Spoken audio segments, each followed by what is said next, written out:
Welcome to Living Chassidus. Together, let's live the Chassidus we learn. Good morning, everybody, and welcome to 15 minutes Chassidus in the morning. Learning Basi Legani, Hachana for Yud Shvat. 15 minutes to change your life. Okay, today we're going to start discussing Parak Base of Basi Legani from the video grammar.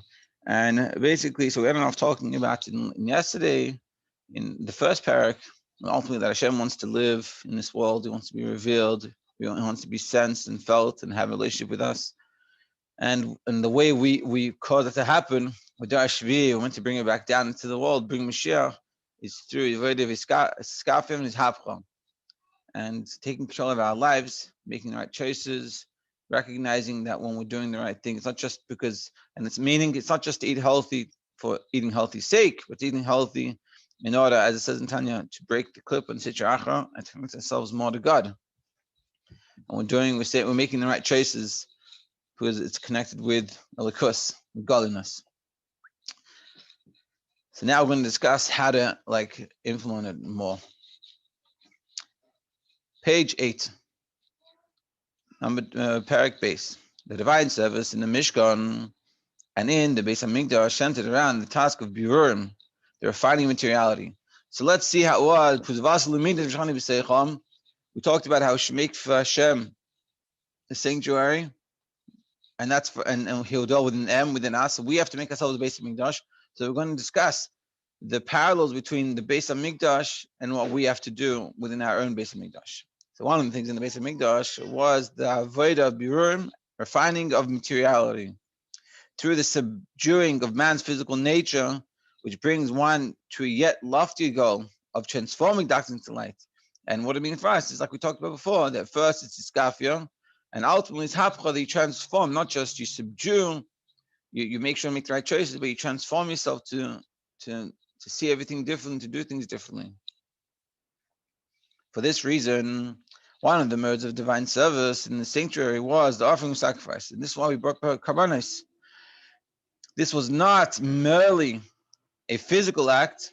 The participation of the Kohanim and Leviim who accompanied the offerings with their hymns and musical instruments, being that you had a Kohen and a Levi playing music, it demonstrates that these sacrifices were a spiritual mode of divine service taking place in man's soul. That it wasn't just a physical thing, but it was the music, which is more spiritual. So it was happening when you brought the korban. It wasn't just you brought a physical korban and that's it. It was also happening something within us, within the person bringing the korban, in the personal sphere of a man's service of God. So what does it mean for us? In Avodah, the theme of a sacrifice, of sacrificial offering, is alluded to in the verse, Adam ki yakim mikem korban lavaye min abehema min abako min hatzayin takirus korbanchem. It says in the pasuk, when a man who shall bring from you an offering to Hashem, when a man shall bring from you of the cattle, of the herd, and of the flock, shall you bring the cattle offering. So all of the opening words here is a little bit problematic, because it says, if the intention of the verse was simply to describe the laws of the offering of a sacrifice, if it's just trying to teach you what are the halachas of bringing a korban, it would have said, a man of you who shall bring, and so on. A man of you, meaning when one of you go bring. But it says, a man who shall bring, as well known, however, the transposition, a man who shall bring of you, it shows that the verse intended to teach a fundamental principle of the sacrifices, insofar as they are carried over into every man's personal divine service. A man of you who shall bring, meaning when you bring your korban, if it was coming to teach you just about the halachas of a korban, it would have said, a man of you who shall bring. No, it would have said, a man who shall bring from you, meaning when one of you go to bring a korban. But it says, when you come and bring a korban, implying that it's not every korban you have to bring, technically. But the fact that it says, the implication of the pasuk, Adam mikem ki yakim, a person from you who will bring, which implies that you will bring. Not, if it's trying to teach you halachas, you should say Adam mikem, a person from you, Yaakov, that will bring, which means if someone is going to bring, but he's not saying if someone will bring, he's saying when you bring, implies that this is an avodah for us. This is something that we're all going to do, we all have to do. So what does that mean? Then if should thus be understood as follows. The verb uses here of bringing an offering is yakriv, which has a common root with the verb meaning to draw near. The yakriv means to bring, but also means to draw near. Kariv. And indeed, the function of the sacrifices was to bring one's spiritual faculties and sensibilities closer to God. And the purpose of bringing the korban wasn't just to give animals and shecht and bring up korbanos and put them on a fire. It wasn't just a physical thing. It was about getting ourselves closer to God. The opening Hebrew phrase can thus be understood to speak of a man who seeks to draw near to God. So what is it really talking about? And for us, is Adam ki yakriv, when a person wants to come close for the karev, when a person wants to come close to godliness. How does it work? And the regular order of the words of the verse now allows it to be interpreted as follows: if a man wants to bring an offering, i.e., if he wants to draw near to God, then this is from you. Adam ki yakriv, when a person wants to come close, mikem, from you, meaning it's dependent on you. Depending on you, there's possibility and responsibility for the closeness of a man's connection with God lies within himself. So we're going to say, so we learned yesterday's class, we have to come and we have to do a bit of iskaf and ishapcha. But a person is going to come and say to himself, me, I'm not shaykh. That's not me. I can't do these things. Who am I to do such things? So the pasuk is teaching us, Adam ki yakim mikem, karam ba mikem, b'chem talui. It's dependent on you. If you want to come close to God, you can do it. But don't come and think you need something special. It's all in you. It's all up to you. Let no man say, how shall I approach God? He may well know his essential lowliness. He may well realize to what degree he has tainted his soul through improper conduct. He may well grasp the prodigious distance that he has thereby imposed between himself and God. But in answer to his question, the Torah shows him, your nearness to God is all from you. It depends only on yourself. So when a person comes and realizes where they're holding, and they realize they haven't davened 6 months, let's say, or they haven't done whatever it is, or they're eating what they shouldn't be eating, or whatever they're doing that they shouldn't be doing, so they say to themselves, what's going to be with me? What am I going to do? How am I going to do? I'm stuck. So he's saying, no, the pasuk teaches us, Adam ki yakim mikem, bachem, it's dependent on you. If you want to come close to God, don't worry about where you're holding. Realize it's up to you. You might even realize that you're holding such a good place, but don't give up on yourself, because the pasuk is teaching us it's dependent on you. If you want to come close, you can. For it is within the reach of every Jew to say, when will my deeds approach the deeds of my forefathers, Avraham, Yitzchak, and Yaakov? So a person can say this. No bounds, block, or obstacles, whatever, can prevent a Jew from elevating himself and attaining closest to God. And nothing gets in the way of this. We can do it. Even though we could have been doing the worst things for the longest time, we still can do it. Moreover, Hashem does not confront his creatures with unfair demands, but bestows his revelation and his light upon each individual according to his capacity. And even more, not just you can do it, Hashem's not going to give you something that you can't do. So if you want to do it, you want to get close to God, for sure you can do it. But it's dependent on you. You got to figure it out. You got to figure out where you're going wrong, what needs to change, and work on it, and not give up on yourself. In the words of the Medrash Rabbah, when I make demands upon them, I do not demand according to my capacity, but according to theirs. And it says in the Medrash, Hashem, when he demands from us, it's not according to what he expects, what he can do, but it's according to what we can do. Hashem knows what we can do, and he recognizes it. According to each individual's personal potential. So if you think this is not shaykh for me, I'm not possible, me, you do know I'm holding, you have to realize that it is, because Hashem gives you, because he knows you can do it. And you can and know that what we can achieve is infinitely more than what we're achieving now. Like the Rebbe said to Rabbi Steinsaltz, and Steinsaltz, he sat there, I heard that he finished work, doing his things at 2 a.m, and he'll be back at the office at 9. And this was, I heard, like when he was already in his 70s.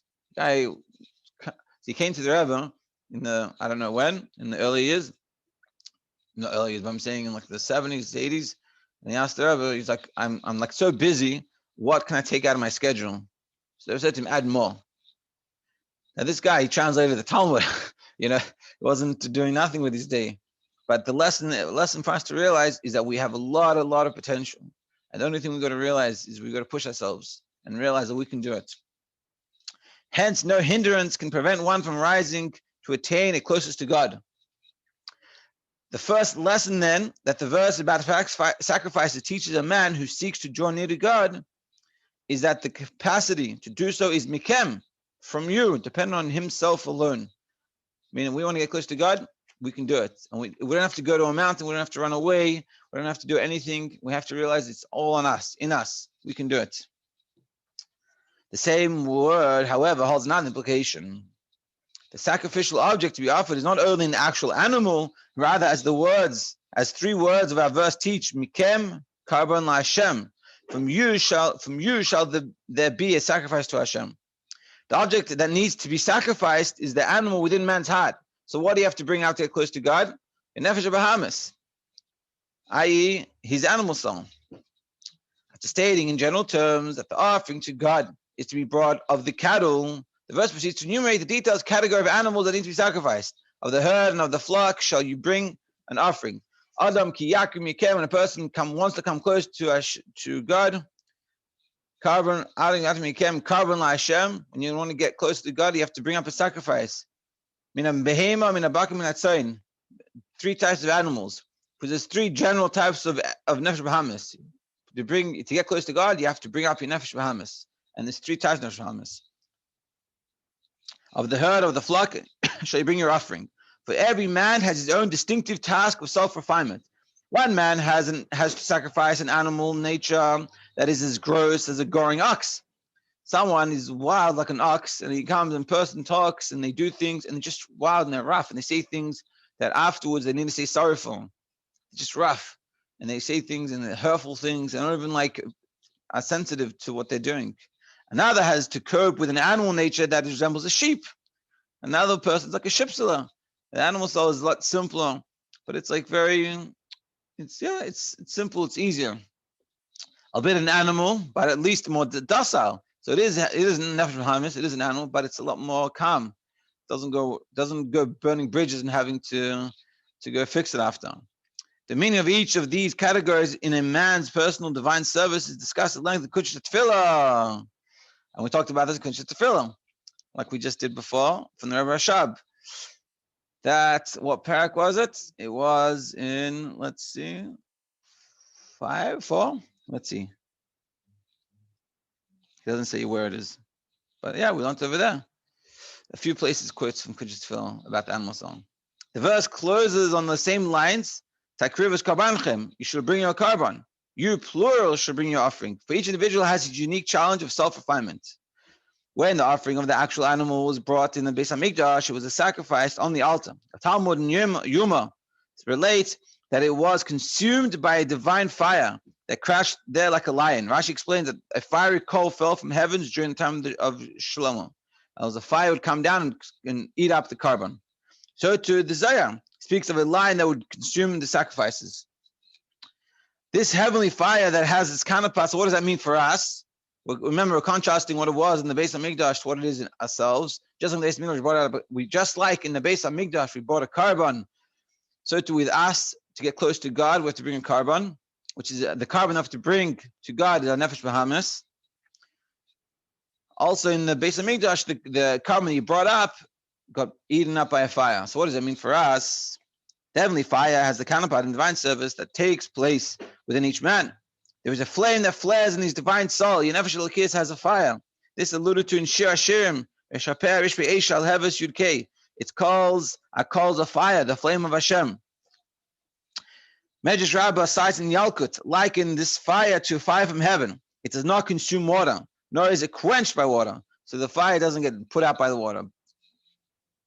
Similarly, the fiery love of God in the divine soul of the Jew cannot be quenched. This is alluded to in the next verse in the Shir Hashirim, that the many waters cannot quench the love, nor can rivers drown it. This fire, talking about this fiery love, this passion, the water cannot drown. Nothing can get in the way of our connection to Hashem, can destroy it.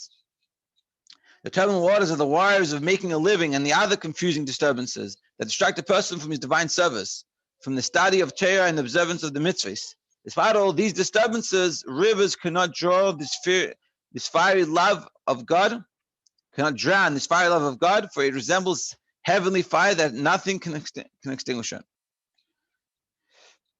Yeah, so he's saying that that the different types of animals have to be brought up. That there's a fire that comes, and the fire is the fire passion nefesh kiss that ultimately has to come consume the nefesh bahamis. And we're going to discuss to get the nefesh bahamis involved in what you're learning and what you're doing.